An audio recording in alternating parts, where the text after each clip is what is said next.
Expone a continuación el Partido Demócrata Cristiano de la Ciudad Autónoma de Buenos Aires, cuyo orador es el doctor Pedro Javier María Aderegem.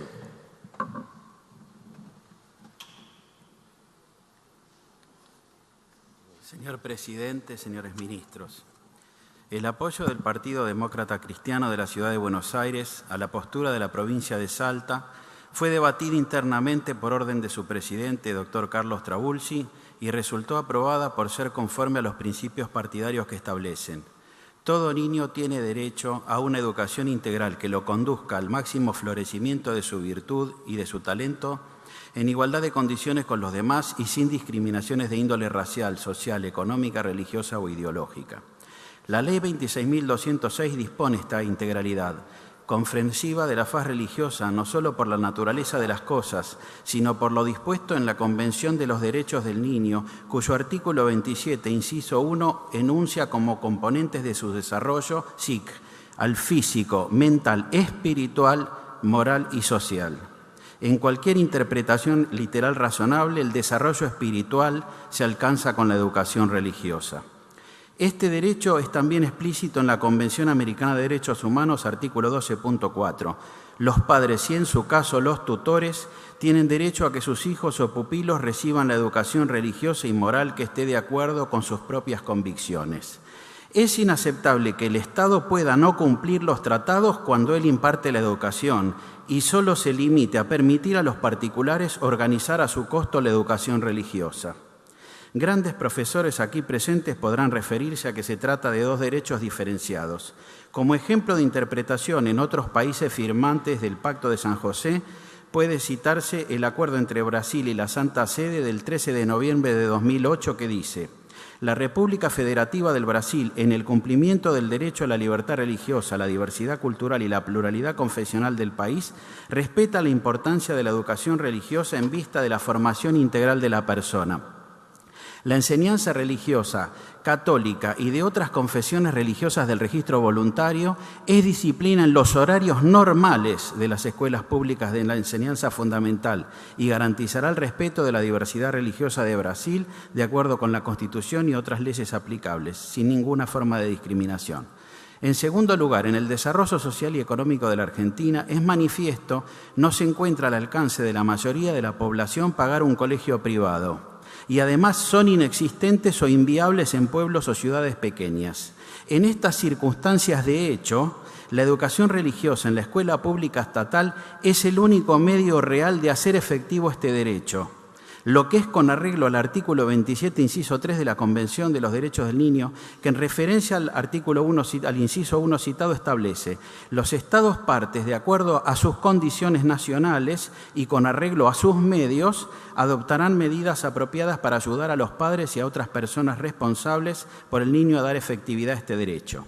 No se trata, pues, ni del sostenimiento del culto del artículo 2 de la Constitución Nacional, ni tampoco del derecho de difundir libremente el propio culto por parte de los ministros de las confesiones religiosas. Los niños pertenecientes a todos los credos están en perfecta igualdad,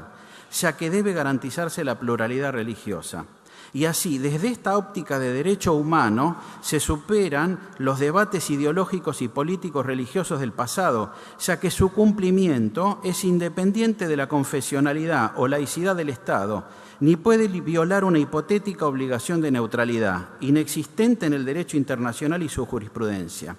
Aún en el estadounidense fue negada públicamente por el fallecido gran juez de la Corte Suprema, Antonin Scalia.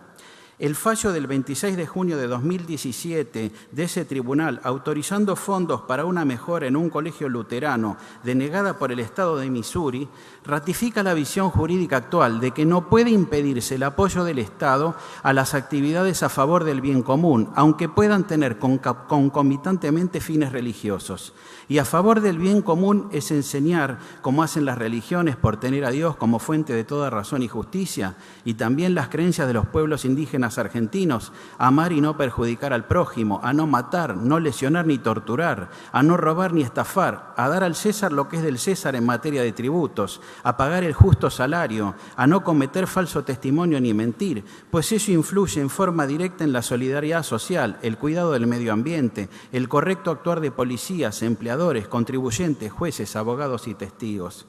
Que la educación religiosa sea en el horario normal es lo lógico y natural como para cualquier materia. No afecta a los niños cuyos representantes legales opten por no recibirla, pues existe la alternativa en procura de la formación integral que establece la Convención de Derechos del Niño, de una materia sobre valores morales y cívicos que no implique adoctrinamiento religioso, como ha admitido el Tribunal Europeo de Derechos Humanos en los países donde la enseñanza religiosa es obligatoria en las escuelas estatales. No son renunciables los aspectos esenciales al desarrollo del niño. Más, en el peor supuesto, ese tiempo sería aprovechado como hora de estudio de tareas que se realizarían en el hogar, no existiendo así peligro de perjuicio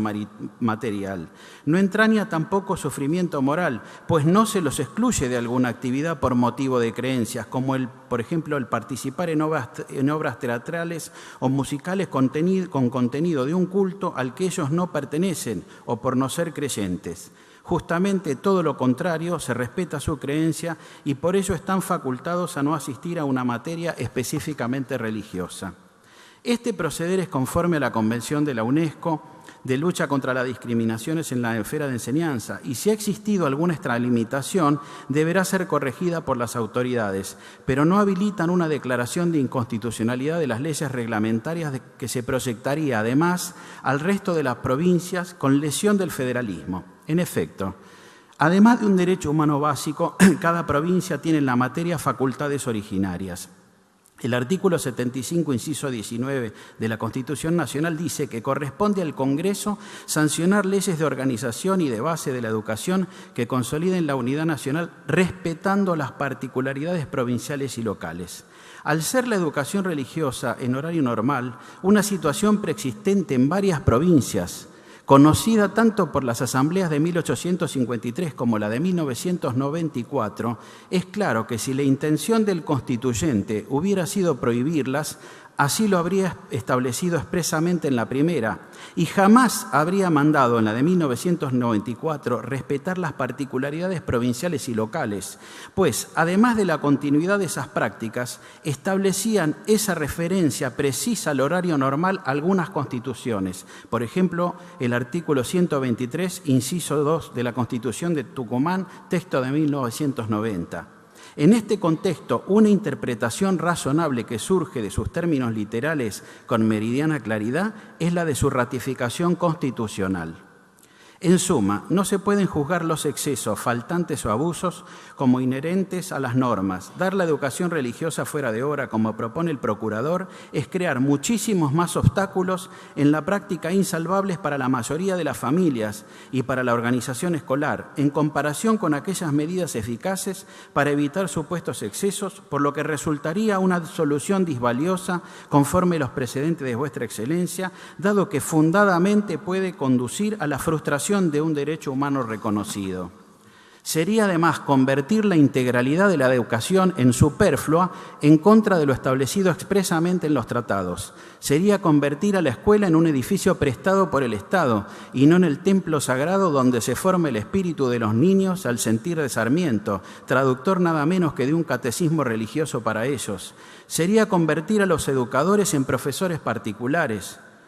Sería convertir el derecho y la obligación en algo puramente potestativo y como víctima de postulados ideológicos superados a los niños, especialmente los más pobres, y a la sociedad al ser privada de ciudadanos formados de un modo profundo en los valores más fundamentales. No hay tampoco violación de la libertad de cultos o transgresión de los artículos 14 y 19 de la Constitución si en los registros internos privativos de la escuela queda constancia de la religión del alumno o su condición de no creyente. Es una necesidad razonable para compatibilizar el derecho a la educación religiosa con el respeto a las propias creencias, no imponiendo nada en contra de la conciencia. Por lo que tampoco es discriminar que en virtud de ello quede de manifiesto que un alumno es minoría en sus creencias. Ya termino. Finalmente, considerar a la religión católica como hostil, sectaria o expansiva supondría un prejuicio incompatible con el servicio de justicia, poniendo como categoría sospechosa a la creencia mayoritaria del pueblo argentino. Por todo ello, entendemos debe ratificarse la sentencia de la Corte de Justicia de Salta, ya que impartir educación religiosa en las escuelas estatales dentro del horario normal es necesario para dar efectividad al derecho humano de los niños a la educación integral establecida en las leyes y los tratados, tanto en una visión laica como en una de creencias como en una de no creencias, y es la más respetuosa del federalismo. Muchas gracias.